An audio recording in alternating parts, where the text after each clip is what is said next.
So today I wanted to show you guys my daily sketchbook. I mentioned this in a few of the creative process log videos, and I wanted to show you guys. I finally completed it after about 5 months. So I want to talk a bit about like what this is, why I did it. Gonna show you the pages inside, and also just kind of like talk about how I felt doing it. So um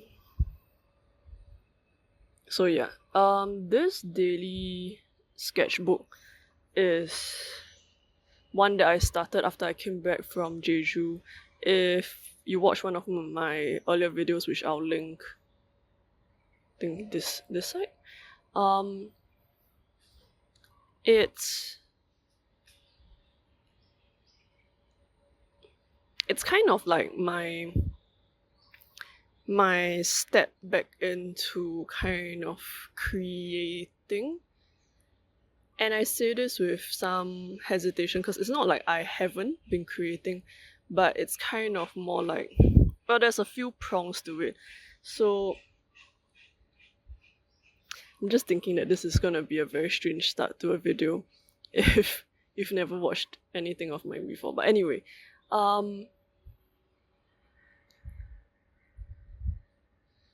if for some reason you're just here for the sketchbook flip through, I'll put a timestamp and you can skip over to that if you just want to see what I drew inside.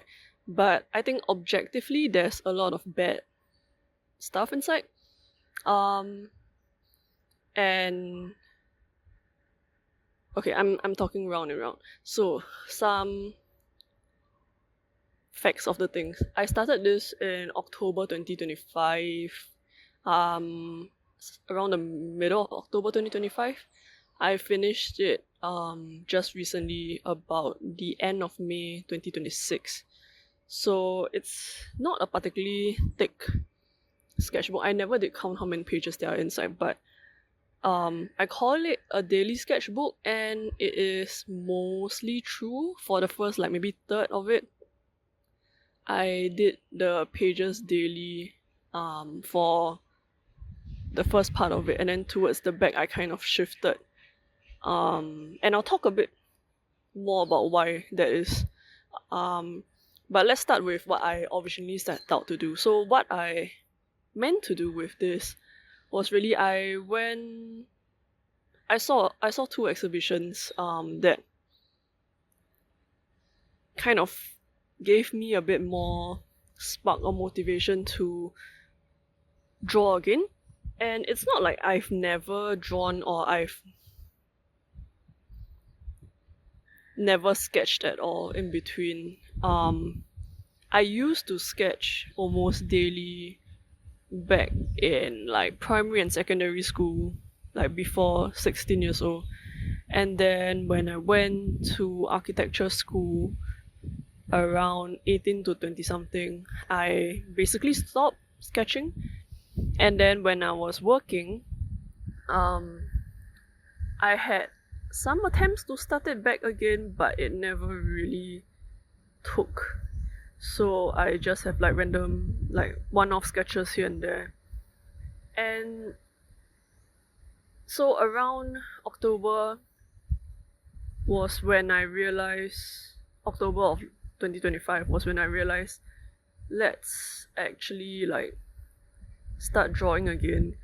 And because I've tried previously and kind of failed, basically for it to become a habit, or like, not, I don't think the goal was always necessarily to make it like a proper, like a habit that I do daily, but more of to get over the bump that I kind of got into because of architecture school and I guess work, but I think primarily architecture school. Yeah, I think that really hit a lot of insecurities that I have about creating art, drawing. the kind of things that you are allowed to draw, the kind of things that's like valid to draw, good to draw.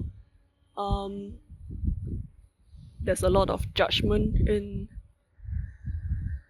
what is drawn, and a lot of like comparisons of my drawings to other people's, and how what I'm drawing is not what is expected of my curriculum at that time, and trying to change how I usually do stuff to better fit what was expected of me, and how that kind of led me further away from where I really feel most myself, I think, in drawing.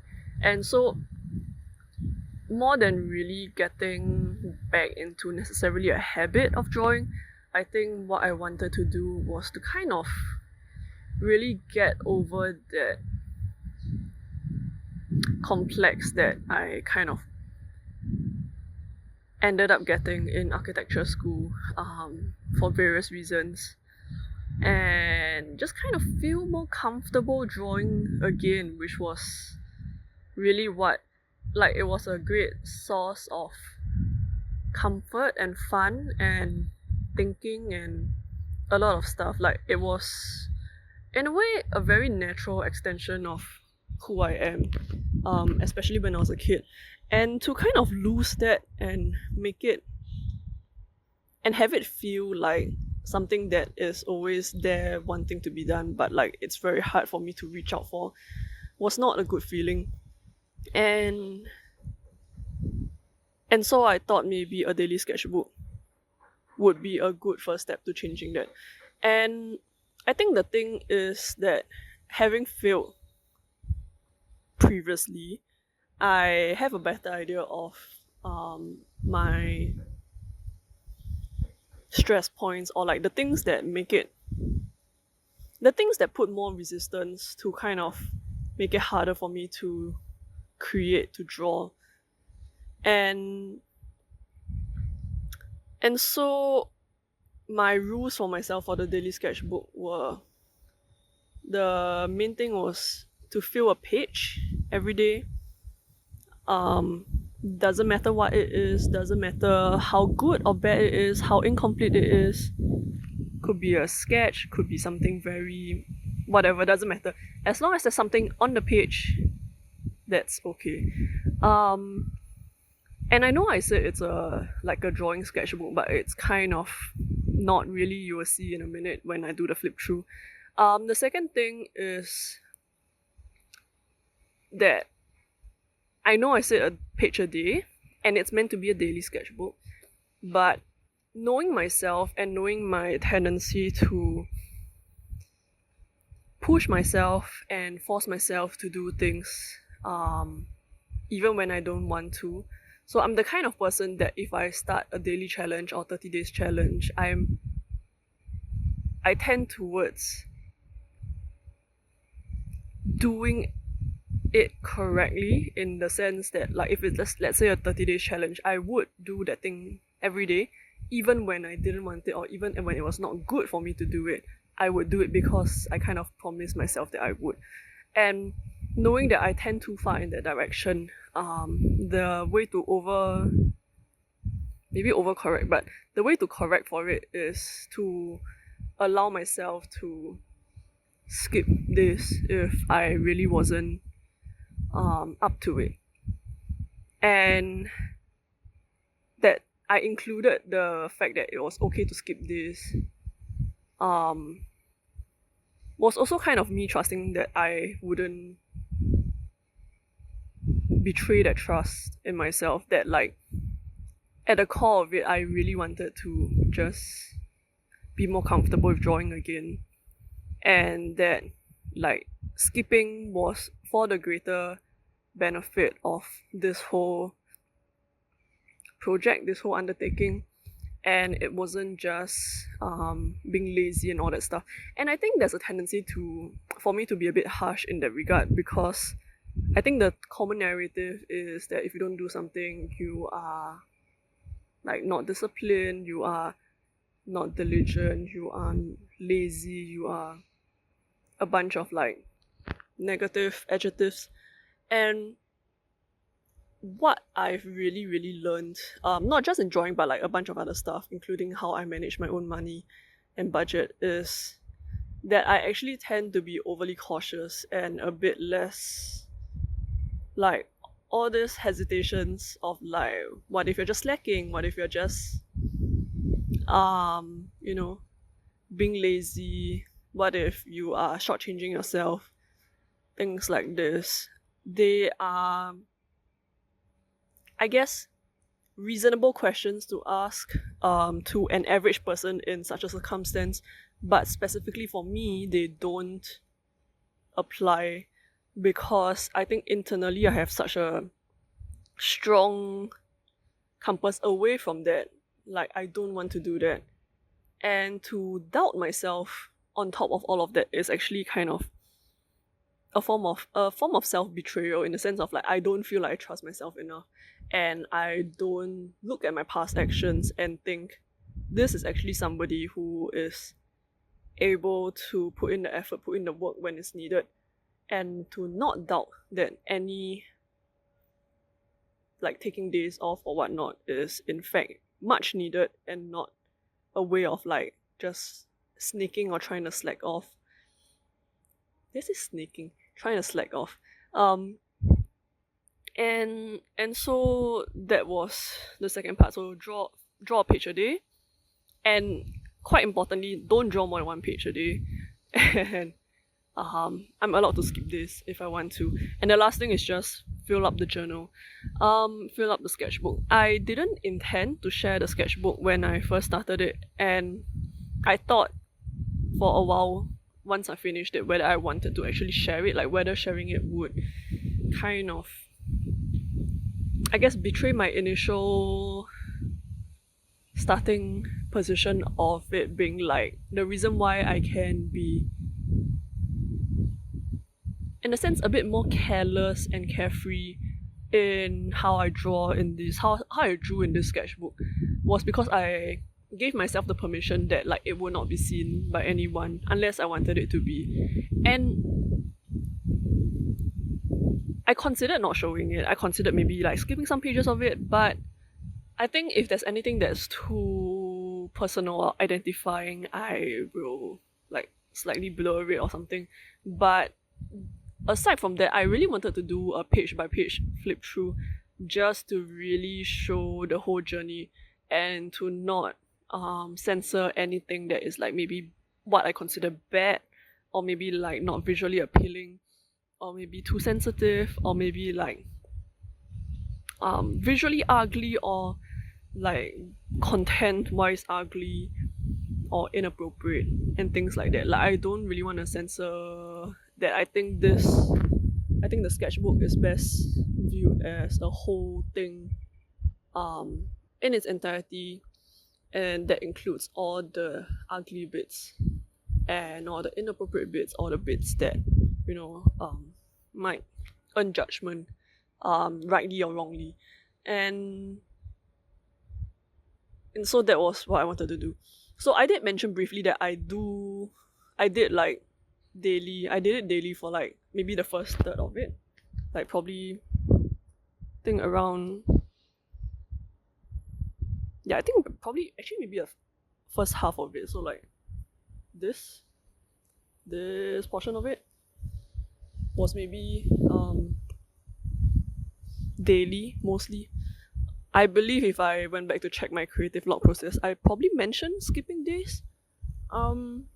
Because I think for my development specifically, it's important to allow myself to skip days, because like I said, my tendency is to go in the other direction of like pushing myself too hard and not skipping when I actually need it, and it's better for me.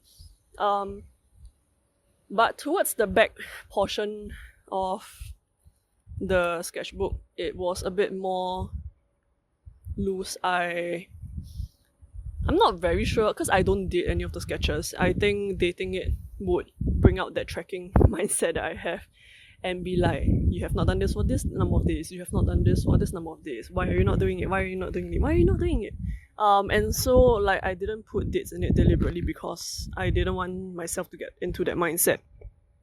And so I actually have no idea. But I would say, especially towards like the last few pages. Like from here onwards were done in like the last week or so, and then in between it was like many weeks in between some of the pages. I can kind of track it by like the content, the stuff that I drew in it, but it's not really important. I think the fact that I did keep to the whole, I think the main thing is that I'm proud of myself for completing it because I kept to the core of what I wanted this out of this, which is to get more comfortable with drawing. And I think to get back to a place where I was comfortable with drawing without constantly thinking about like external judgment of the piece, whatever I was doing. Also, before I start the flip through, I wanted to mention one more thing. I'll do some of the like what I've learned towards the end after the flip through, but I wanted to talk about one thing that I learned about halfway through the sketchbook, which is this video that I watched. I'll link the video, it's not mine.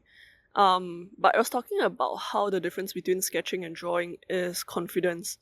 So I think it really depends on how you want to define the words. You can define it in a lot of ways, but like a useful way to think of drawing and sketching, the difference between them is when you draw, you are confident in your strokes, you know what you want to put on the paper. And then when you sketch, it's not so much that maybe you are not confident, but that it is something that you are trying to feel out, you're trying to ask questions, you're trying to, it's a bit more freeing in the sense that you're kind of thinking with your hands, you're like thinking as you draw. And so when you sketch, it is much more likely, more common I guess, that there will be like short strokes, because you are kind of like, I do a bit of this, and at the same time my brain is thinking like, maybe not consciously, I think it's a subconscious thing, like, is this better or worse? And then you do another sketch and you kind of build it up slowly that way. And I think it's useful for me to think of drawing and sketching as kind of having that difference. One of the comments on that video I saw kind of summed it up in a way that I thought was very succinct, which is that sketching is asking questions and drawing is kind of putting out a statement. And so I kind of hunker down on this idea of this being a sketchbook, in the sense of like, I often don't know what I'm putting onto the page until I actually start working on a page, whether it's drawing, scrapbooking. I don't know whether you call it a scrapbook, more of a collage maybe.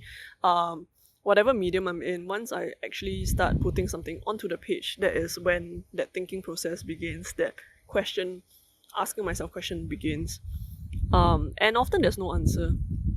Or there's no answer on the page itself. Sometimes there's answers that come a bit later in the sketchbook, which is also something interesting. But I'm gonna stop talking for a moment here, and I'm gonna do the flip through.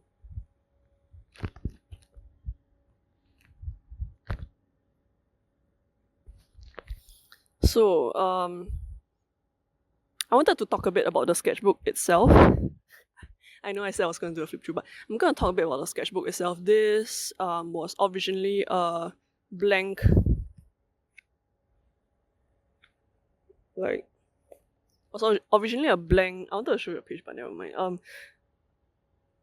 A blank notebook given by like an architecture firm of some sorts, given to one of my co-workers who gave it to me because they didn't want it. And so when I got it, it already had like some cover beneath this, and like on the main page and the back page, there were words written on it, things like the architecture firm's name, some bunch of other stuff, like whatever event it was for. And so when I looked around my house for a good enough thing to use for a sketchbook, I picked this up, but I knew I had to cover those things because otherwise it would have been very stressful. Like I said, I think a lot of my hang-ups about drawing came from my stint in architecture school and like the whole mindset of drawing in architecture. And so I think it was quite cathartic for me, and a good exercise to cover things up that way. And so what I covered it up with is, I said one of the things that kind of brought this spark back was an exhibition. So this cover is actually, I just folded the pamphlet for the exhibition into the cover. So actually, if you took this off, you can see the original cover of everything. Sorry, not. This is like some random thing that I just used to have a backing so that things don't bleed through the page. So yeah, this is the back of it. So I tried to center the pamphlet in a way that like you could see the name of the exhibition. The exhibition's title is Deep Diver. And I mean, it wasn't intentional, but every time I looked at the cover, it kind of reminded me of like how this sketchbook is indeed actually diving deeply into parts of me that maybe are difficult to see, murky waters, don't really want to be seen, but is, I think, it's still a worthwhile dive. And so the last thing I'll say before I really start the flip is, so I really enjoyed that. I covered it up, and I didn't have to draw over it, so it's a bit more sturdy that way. But also I painted over the 2 pages. So the first page that I did, and which violated the 1 page a day rule, but I did 2 pages that day, but that was to cover up the front and the back that had words on it, were this and this. And so this fake drawing is the only one that is on the wrong side of the page. I only draw on one side because the paper is not thick enough to draw on both sides much. So I'm gonna do the flip through now and stop yapping.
This one in particular, I just want to mention, this blue one, has a title for some reason. It's called Deep Blue. No idea where the title came from, just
not sure that was the best way to do a flip through. If it sucks, I might do like a regular flip through where it's on the table and I'll insert it over. But anyway, yeah, so that was quite a lot of pages. I think the thing that I found interesting was that as I moved through the pages, when I first started, I did it with the stuff that I was a bit more comfortable with. I know I did the first 2 pages, the front and the back insert with paint, but that was because I needed to cover the words. I wasn't actually super comfortable with paint necessarily. Like, I've used paint before, and yeah, but it wasn't my most comfortable medium. My most comfortable medium is pencil, pen on paper. So the kind of like vaguely manga style drawing. And as I progressed along the pages, you can see I started using more varieties. I did some color pencils, I actually threw out most of my color pencils, so there's only a very few like number of colors left. Because at one point I thought I wasn't gonna draw anymore. Anyway, then I started using watercolor paints, acrylic paints. I did collages in some parts. And some of the collages weren't even really done with glue. There was like tape. You can see how it was quite shiny in one of the collage. And no, actually I think I used tape. Yeah, I used tape in 2 different ones. But one is shiny tape and one is like matte tape, but they were all clear. And with paint I also used, there was the blue page with the water thing that I used mica powder.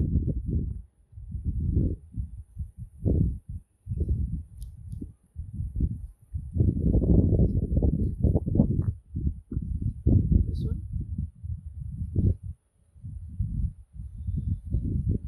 I'm not sure how well it comes across on video, but it's quite subtle. You can see it in real life, but as with my experience of using mica powder on dolls, it was not. You don't see it as well on camera. It comes across better in real life. I used some of the mediums that I actually used for my doll face-ups on the sketchbook, which is not something that I've previously done. So I use pastels, which is a staple for my doll face-ups. But I've never done it on paper.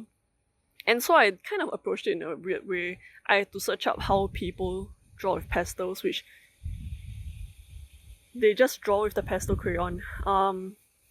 Whereas, because I come from doing doll face-ups, so my habit is to pick up the pastels with a brush. So that was a bit interesting. Like, doing it kind of informed both how I drew on this paper, but also how it could be different if I wanted to do it differently on a doll's face-up. Mica powder, like I said, is also something that is used on doll's face-up. Never really mixed it with paint to put on a page, but I mean it works. And there's a page that had cutouts, if you recall, and that was fun. I think at some point I just got very tired of just drawing, and I was like, what else can I do with this page? And so I think the other 2 are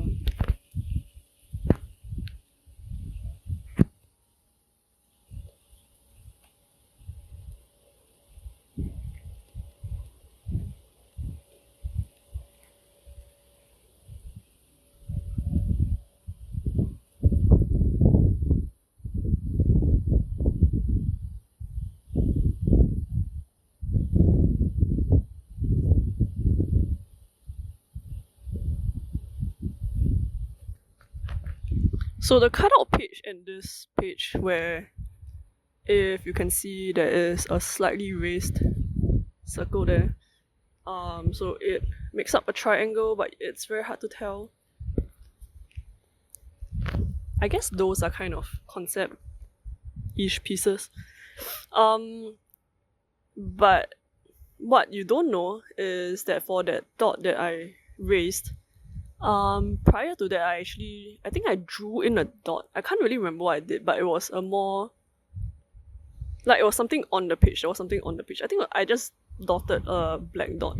But it didn't look quite what I wanted it. I wanted the last point of that triangle to be almost invisible. Like you really have to go closer to the page, like to see it. And I think but I mean, it was never really meant to be translated onto camera, and so that's why I also didn't really care about it that way. But like there are certain things that can't really be seen very well in the sketchbook. Like I mentioned, the mica powder, the shininess of tape, or the mattness of tape. The matte tape is also like wonky. I'll just put an image instead of like showing the sketchbook again. There's that raised little bump in the triangle. These are all like small things that like make more sense, are a bit like fun for me when I was making the page. And I think towards the end I did a lot of markers just because it was easy. Paint requires more time. I did do this while I am fun employed, so I have a lot of time to do it. But I mostly kept to like doing it within like about an hour, which is a lot of time already. But I think the paint one sometimes took maybe 2-3 hours even. Partly because some of it has to dry. I did most of it in one layer, like in one sitting. I didn't wait for layers to dry too much, but the paint ones still took longer, and that's why I kind of didn't really do them towards the back. But I think it was interesting sketching in so many different mediums that I've used but like maybe am not super familiar with, or that I have used but not on paper but on resin dolls. I think the constraint of it being a page helped, because it kind of put a limit on like what was the most that I needed to do. Also, I want to mention the bad stuff as well, because I think that's equally important. So like it's very tempting for me to just be like, I like this piece, I like that piece. Like it's not great, and it's not the most polished version that it could be, but it's like at least done, right? And so on that at least done version, I can be like, hey, I like this part of it, I like that part of it. And it's tempting to just talk about those. But I think the pages in between, where like I really just did a page because that was my commitment to myself. There were pages that were just like pencil sketches because I didn't want to bother with doing more. And I felt most comfortable with pencil because it's erasable. But interestingly enough, I think I usually actually don't erase that much. I use pencil because it's erasable, it gives me the flexibility to erase, but I actually usually don't erase it. And I think what I actually like about it is that it's faint compared to things like markers or pen. Like you have to look at it, like it doesn't, the contrast is very low, so you really have to look at it to find the drawing. Which is why I think I brought some of the pencil ones a bit closer to the camera, because you can't really see what's going on unless you boost the contrast. And I think I felt a safety in hiding in that faint lines. It's like I haven't fully committed to either inking it, putting ink over it, or like I haven't committed to making it obvious enough for other people to see. Like you really have to pay attention to see the pencil, and I think that is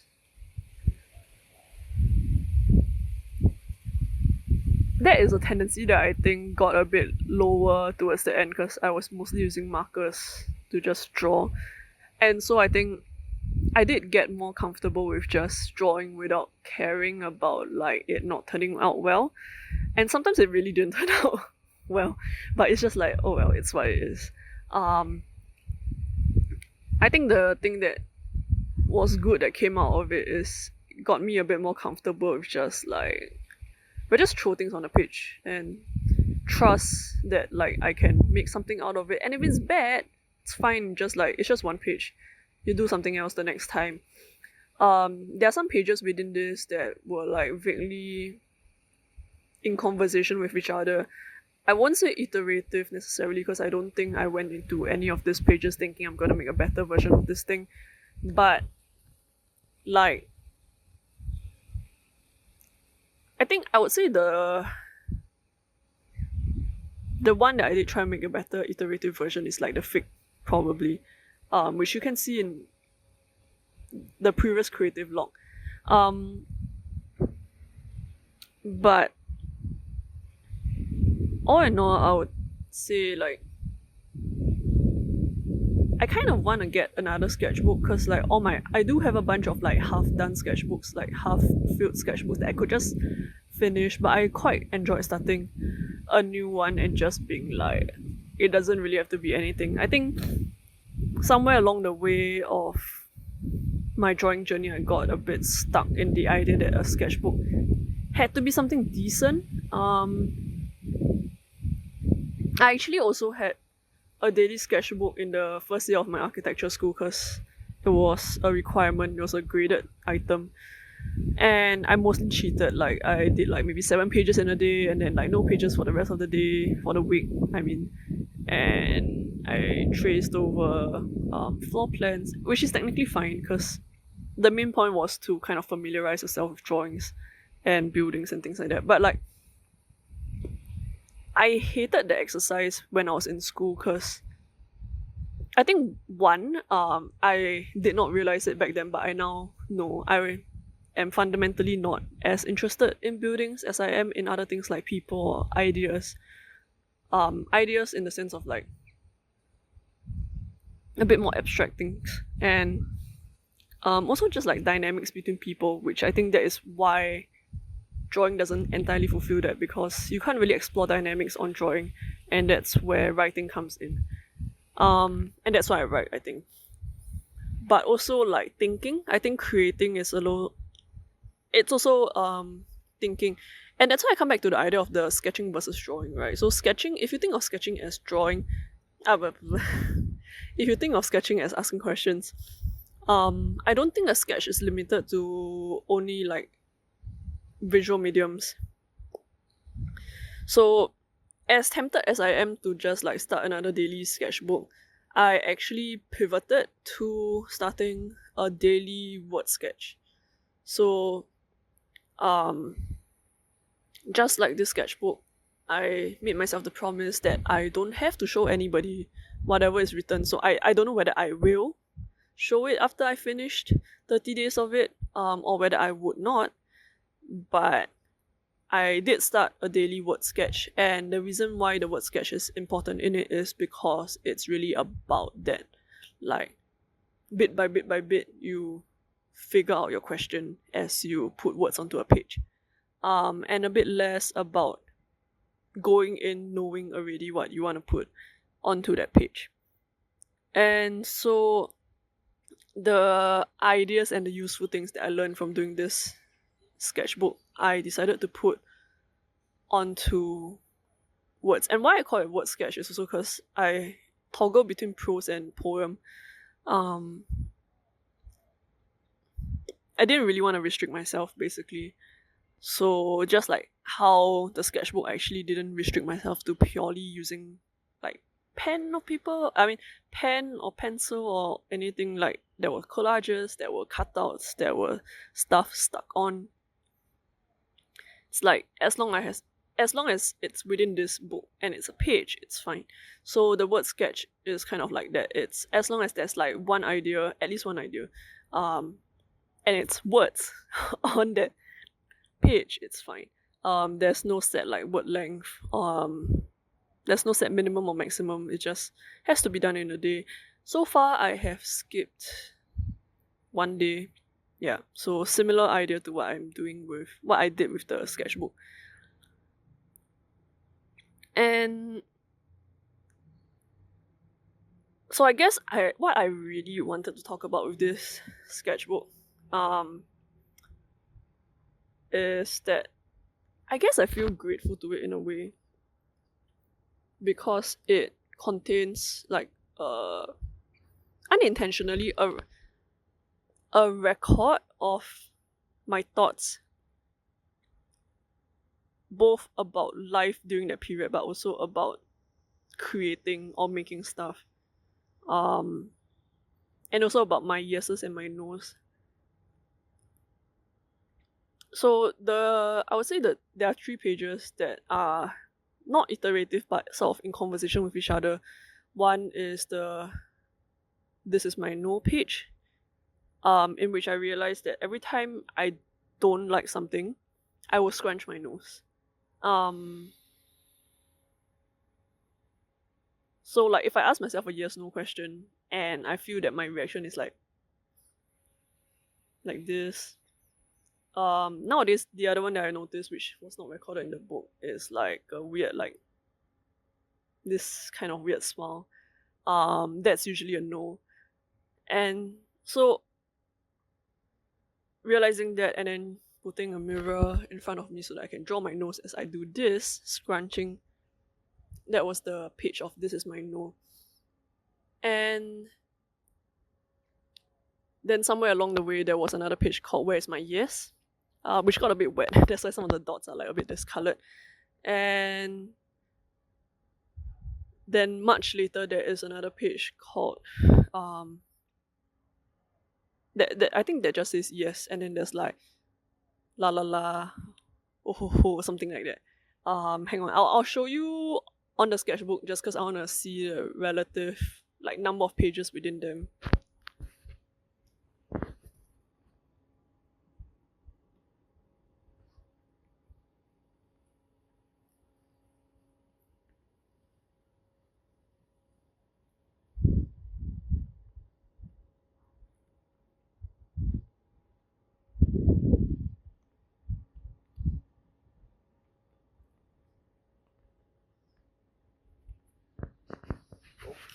So it's like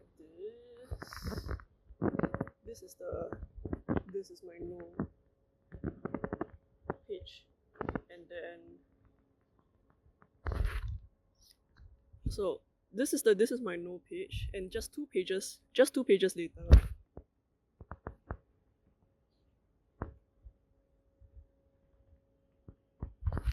"Where is my yes?"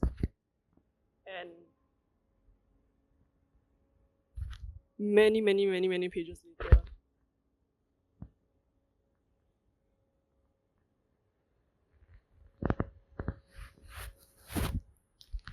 so I think I like that series of pages because I guess it sort of lays out how learning about myself goes, or like how thinking about myself goes. Starts from an observation, then there is a bit more of an asking of a question and waiting for the answer. And like as you can see, the number of pages between the observation to the question was quite short. It's just 2 pages apart. But then like there was so many pages before it became the answer, right, where the yes was. And trusting that the answer would come was also quite difficult. But I think it's interesting that like the answer does come. It's just like maybe not that fast. Obviously there could be questions in this that like are not answered within the sketchbook itself, but I just thought this yes, no and yes thing was interesting because it kind of completed. Deep Blue was another one that was interesting because for some reason that page has a title. Just came to me. And it's also one of the pieces that I feel like I want to actually like draw properly. But every time I go back to the markers that I've drawn, it also has that particular energy of that time. Which is fine in that sense that like it will never be recaptured the exact same way. But like I might eventually paint another iteration of it with like not markers. That was one of the pieces that I actually contemplated, like trying to buy a canvas to paint on. I've never really painted on canvas before, but I might do it for that piece, but who knows. And so I think this is a really long video, but I guess it's fine.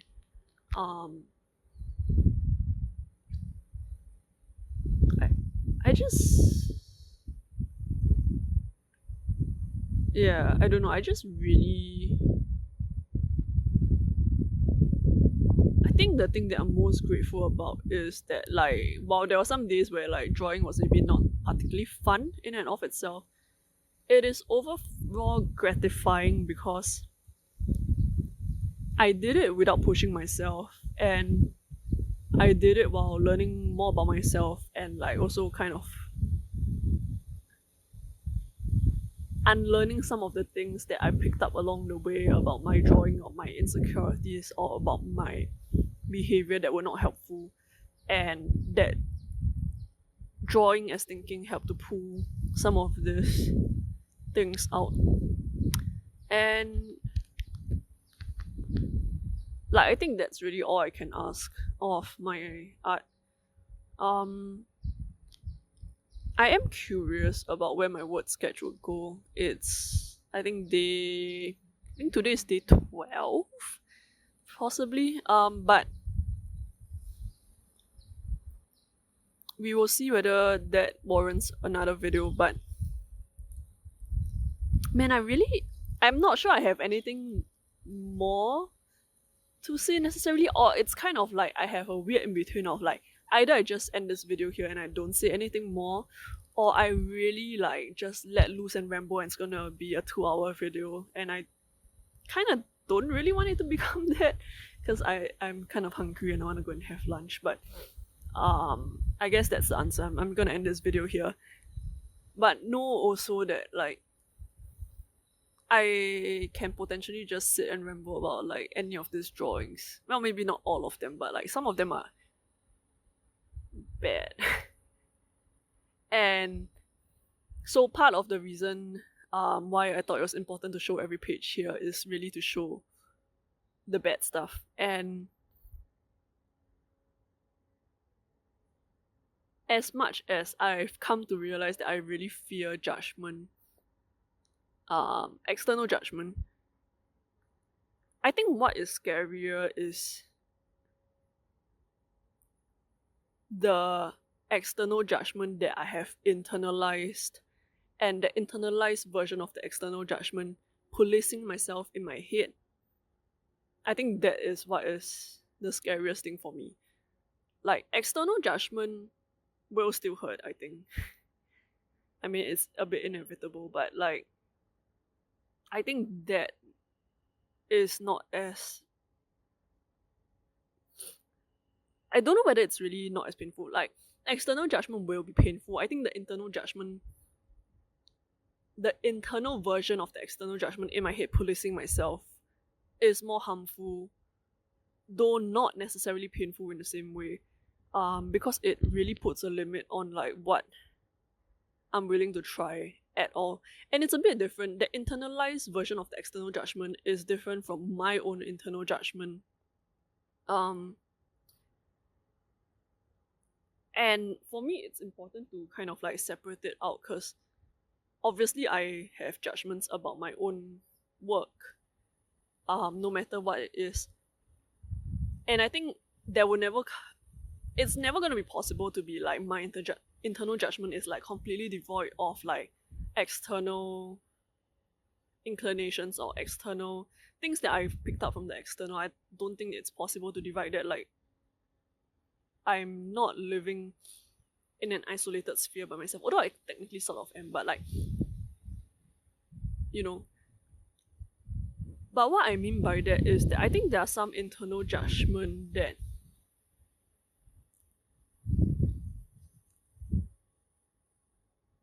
are alright for me to have, or like are valid for me to keep in mind. Things like maybe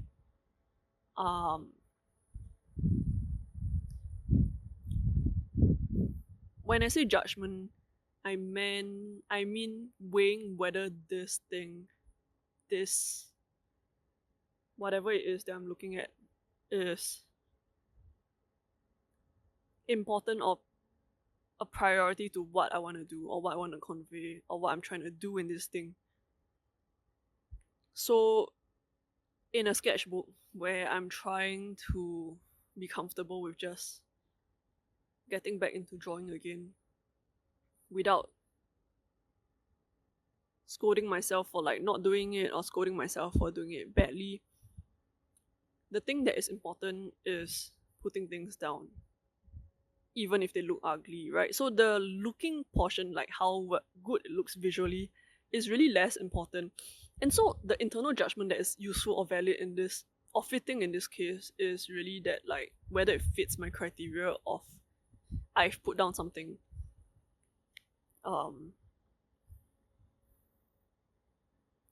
And things like the visuals of it is a bit less important. And the thing with external judgments and also internalized external judgments is that the barometer of what is important is kind of fixed in place. So then things like how it looks visually becomes much higher than it really needs to be or is useful to be in this particular instance. In something else like a polished piece of work, I would think that it's not that I would think, I actually do think, I do think that the visuals of the final piece is important.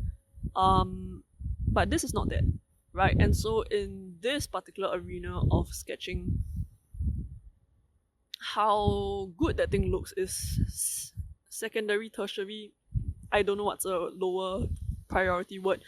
To how I felt doing it, or how I felt about myself for the fact that I am doing it because I said that I would. And I think becoming a bit more comfortable with trusting my internal prioritization of like what's important to this circumstance, to this piece, to this situation, to this project, versus kind of just sticking like an averaged barometer of like this is what a good let's say drawing is, or this is what a good visual medium is, should look like, etc. Taking those weighings, those things, weighing things down and applying it to my circumstance, which might be very different. That is what that internalized version of external judgment does in my head, and I think that is what is very not useful. And therefore I like to try and separate that. So it's still a process, still a lot of trusting. And I think there is a part of me that is ultimately still a bit impatient about like, when am I gonna get good? When am I gonna get better? When is this thing gonna actually look good? And like, I'm not saying these are vain concerns. I don't think they are. As much as I would like to, not be too concerned with how good my skills are in any particular medium that I choose, which I also mentioned in my previous creative log video. As much as I would like to leave that aside, I can't deny that a part of me wants to be good at the thing that I do. I think it'll be disingenuous to pretend that I don't want to be good. But I think what is more important than achieving like great skills in any particular medium that I'm doing, even like video, for example, which by the way I am very well aware. I feel like most of the videos on this channel are sketches, and the few that are a bit more, slightly more polished than sketches are like kind of like, it's like one video every maybe 10, something like that. But where was I going with this? Yeah, so as much as I like to be good, like skilled, visually skilled, or like a good writer or like a good like I wouldn't say I want to be a good video maker necessarily. I think what I'm trying to get out of videos is maybe a good storyteller. But in trying to be good at all these skills, I think the best way for me to do it is to really set aside wanting to be good as a very high priority. Like, I'm not gonna deny that the desire is there, but I'm also not gonna let it rule how I go about doing it. Because I've tried it that way and I don't think it's good for me because I would push myself in ways that are not good. For either myself or whatever I'm doing. But more importantly, just myself, you know. Anyway, okay, I am gonna stop here. I'll catch you in the next video. Thanks for listening and I'll see you next time. Bye bye.